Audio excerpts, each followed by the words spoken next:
they were mysteriously joined by a stranger. Have you ever had that happen? You're walking along and all of a sudden, boop, there's someone else. It just freaked me out. Just all of a sudden you're walking and all of a sudden another person is suddenly there. Have you ever had someone kind of pop into your conversation? You're talking to someone also, coffee hour, someone's head pops in, they're there. Well, where'd you come from?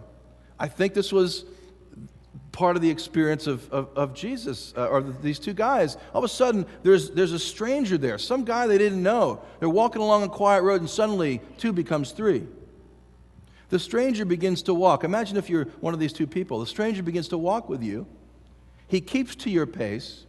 He neither tries to speed you up, nor does he slow you down.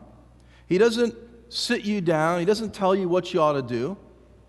He simply comes up alongside you, and with every step you take, he takes one also. And right there, that is the first step in resurrection friendship. He comes up alongside you, and with every step you take, he takes one also. To come up next to someone.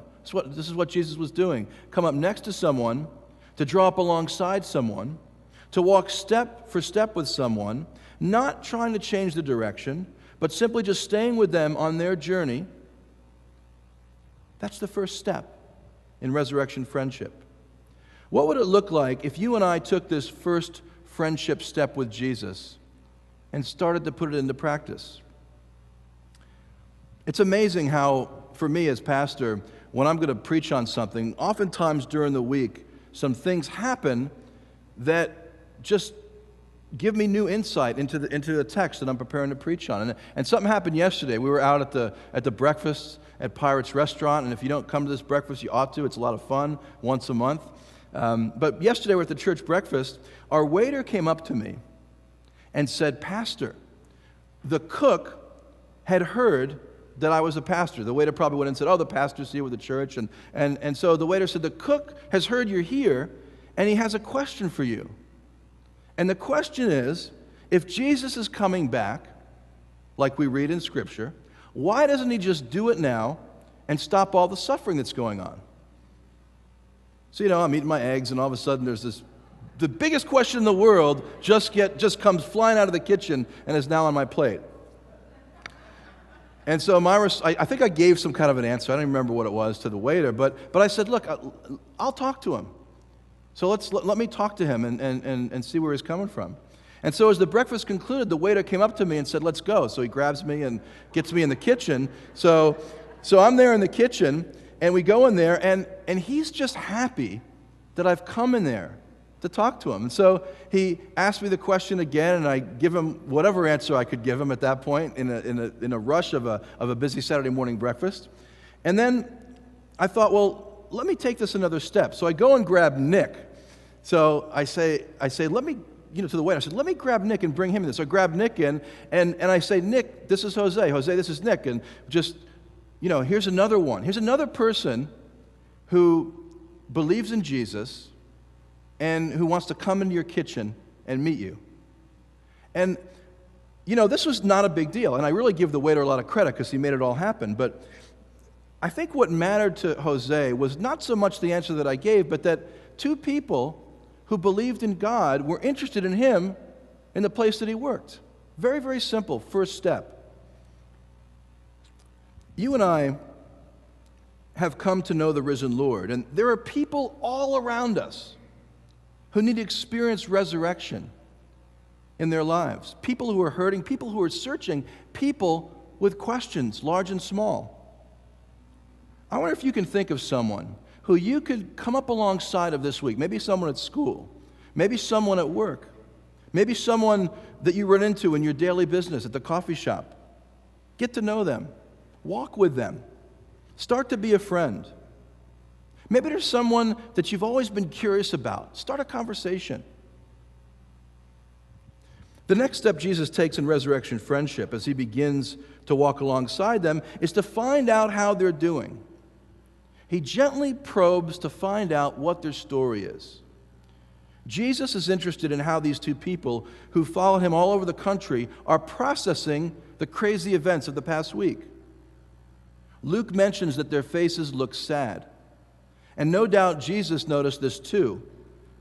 And then for the next part of the journey, he just listened to them, to what was making them sad. So he notices their body language. And notice the gravity. Luke comments on this, and no doubt Jesus noticed it as well. They stopped, they stood still, and their faces were downcast. Luke picked up on this. Jesus no doubt picked up on this. These guys were truly shaken to the core by the death of Jesus. And now they were wondering about these rumors of resurrection. But notice they weren't walking toward Jerusalem, they were walking away from Jerusalem. I think part of what Jesus was going to do here was to try to turn them around. But he does it slowly and gently. This past week, our church family was touched by people going in the hospital and people having stuff happen to them.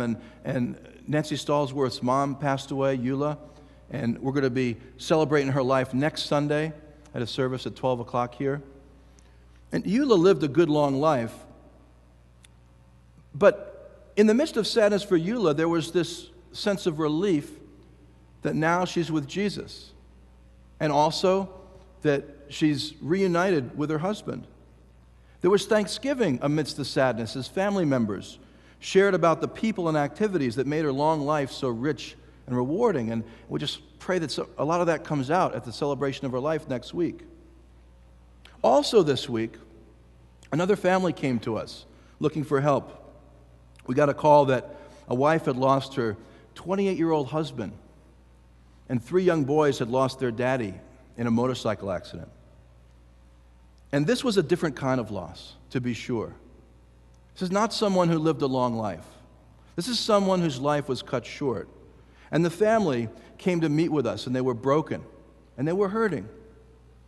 So they came on Thursday evening, and about 12 of them came, and they brought the kids. And that was the night of One Life Community. And so Jenna was there, and Martha was there, and they played with the kids while I met with them, and then I brought Nick in to talk with them. And our message to that family and to all families with whom we meet is simply this: we're here to help you in any way we can. And so tomorrow evening, we're going to host a memorial service for Ron Maria. And we invite any of you who want to come and support the family in their time of loss. As I reflect on this past week, in light of this Emmaus walk we read about in today's scripture, I see that God gives us opportunities to draw closer in resurrection friendship by simply walking alongside hurting and questioning people and listening to them as they share what's on their hearts. Somehow, in those moments of walking with and listening to, the risen Jesus begins to work in and through us in surprising ways to create new life out of tragedy and death. And I know many of you have experienced this as you've ministered to people who are hurting